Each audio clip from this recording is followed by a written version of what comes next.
अस्सलाम वालेकुम। आज की वीडियो में हम बात करेंगे डाइट प्लान इंटरमिटेंट फास्टिंग में जो लिया जाए। जैसे मैंने लास्ट वीडियो में बताया था कि अब आपकी मर्ज़ी है, आप 12 आवर्स का करें, 14 आवर्स का करें, 16 आवर्स का करें। 12 आवर्स से स्टार्ट करेंगे, फिर 14 और 16 पे जाएंगे। तो प्री ब्रेकफास्ट आपको क्या करना है, किस तरह से स्टार्ट करना है, मैं अभी 12 to 12 समझा देती हूँ, ठीक है। मगर डाइट प्लान यही फॉलो करिएगा आप लोग, और जो आपको इजी लगे 12 से स्टार्ट करके 2-3 दिन बाद 14 पे आए, फिर आप 16 पे भी जा सकते हैं। और डाइट प्लान आप इसको ही फॉलो कर सकते हैं क्योंकि ये बहुत ही हेल्दी डाइट प्लान है, इसमें तमाम फूड ग्रुप्स मौजूद हैं। तो स्टार्ट आपको यहाँ से करना है कि प्री ब्रेकफास्ट आपको क्या लेना है। आप रात को ½ टीस्पून सौंफ भिगो के रख देंगे और सुबह आप नहार मुँह उसका पानी छान के पी लेंगे, ठीक है। ये आपका प्री ब्रेकफास्ट हो गया न्यूट्रास्यूटिकल, हम इसमें सौंफ का यूज़ करेंगे।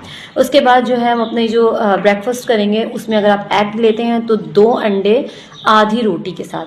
आधी रोटी का मतलब मैं ग्राम्स में बता दूं 40 ग्राम्स, इससे ज़्यादा जो है आप नहीं लेंगे, ठीक है। आधी